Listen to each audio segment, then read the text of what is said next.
Yo, what's up mga paps? Andito tayo ngayon sa Danghari Yamaha Ribson. So andito na yung version 3, dumating na dito sa branch ng Danghari mga paps. So ito yung version 3 ng Aerox na standard version, meron pa lang tayo ngayon. So yung SP, yung special edition na may turbo mga paps is parating pa lang.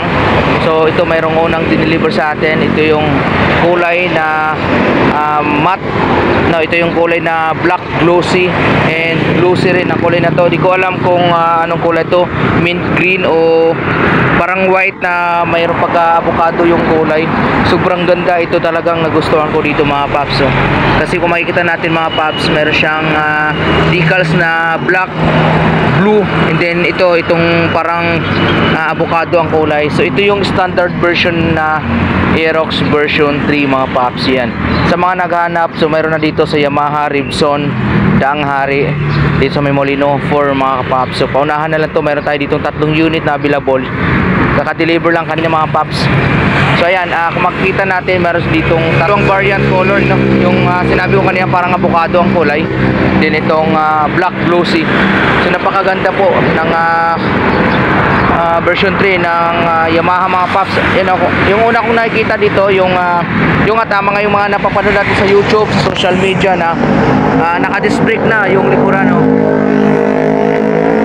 Yung naka-disc brake harap likod mga paps, kaya don't worry na mabibitin pa tayo sa mga sa mga emergency stop natin. Kung napapansin natin, meron ditong naka-install na signal light na sobrang parang pinapurmahan na nila, no? Parang sa Honda Click na ang liit, kasi before medyo malaki-laki, ngayon pinalit na nila para medyo simple na lang tingnan, no? Kung makikita natin yung gulong sa likod, halos same lang din naman doon sa version 2 mga paps, kasi ang likod nito ay mayroong size na 140 by 70, size 14 nga pala yung mags nito. So same lang din doon sa version 2 dating dito sa gulong, no? Sa harapan naman meron ding size na 110 by 80, size 14. So same lang yung inches ng mag sa harap and sa likod. So yung kulay dito, itong black na ito, glossy ang kulay nito, ha. Meron siyang pagka-glossy dito sa may areang side na to, no? Dito glossy to, tapos ito matte color lang na black. Ito matte color lang yung nandito, tapos ito glossy na mayroon silang decals na nilagay na Aerox. Tapos yung decals na Aerox, tsaka yung line na parang blue. Yan, kung makikita natin mga paps, yung mga in-upgrade ni Yamaha dito sa version 3. Yes, ito na nga yung kanyang headlight na mayroong in-installed na projector. Okay, parang projector lamp na ito mga paps, napaka-pogi, no? Hindi siya bilog, no? Para siyang square, you know. Tapos yung signal light niya LED na rin pala ito, no? Sa may side, pag nakikita mo, napakaganda dito. Pag dito ka sa may bandang side ka lang titingin. So high beam, low beam dito na rin parang naka-separate na lang din sa loob yan. Hindi lang kagandahan dito mga paps, para siyang carbon. Okay, yung parang niya, itong parang patoka, carbon ang design nito. And then same pa rin naman yung telescopic sa harapan doon sa version 2. Tapos naka-installed na rin dito yung kanyang horn na simple horn lang. Tapos ang kagandahan nga dito mga paps is yung kanyang digital panel, no? Iba na, parang kamukha na ng MT-15. Yan, kung makikita natin, hindi naman pala masyadong malaki pagdating din sa may LCD, para ka lang ding parang malaki lang na konti sa GoPro mga paps. So dito na nga nakalagay yung kanyang, syempre yung busina, signal light, high beam, low beam, tapos menu. So menu dito, pwede mo na i-adjust yung mga information na nandito sa panel. May menu dito, wala siyang flashing.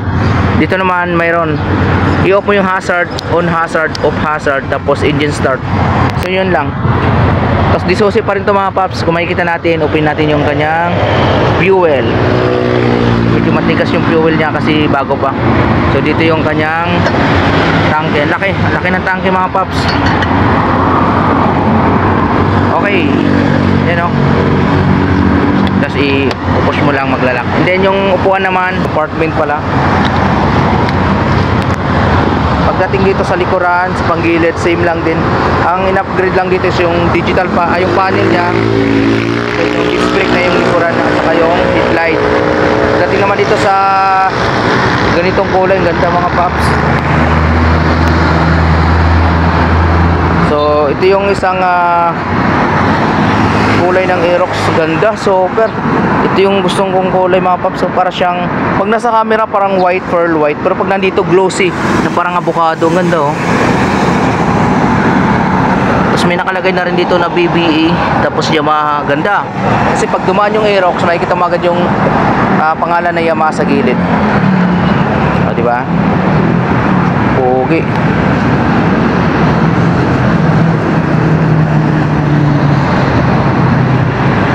Sa mga naghanap ng Aerox version 3, pumunta na kayo dito sa Molino 4 sa Yamaha Ripson. May available na kaming 3 unit na standard version mga paps, pero 2 kulay pa lang ang nandito available. So wala pa yung SP special edition na may turbo. Then itong mga nandito mga paps, ito yung standard version na disusi pa lang no. Meron siyang 2 kulay na parang avocado at saka yung glossy black. Ini-expect natin by next week, next month, marami na tayong version 3 na Aerox na dadating. Kaya sa mga nangati na yung kamay na bumili ng Aerox version 3 yan, pumunta na kayo dito at may available na tayo mga paps. SRP pala nito, yung approximately price nito mga paps is nasa, yung standard version nasa 125,000. So depende pa yan sa management kung magkano talaga exact price, pero yun yung mga narinig ko, yun yung mga narinig natin na 125,000 yung standard version. Kasi pagdating sa SP dun sa may Deturbo ay meron siyang 160,000 plus. So 120,000 plus dito na.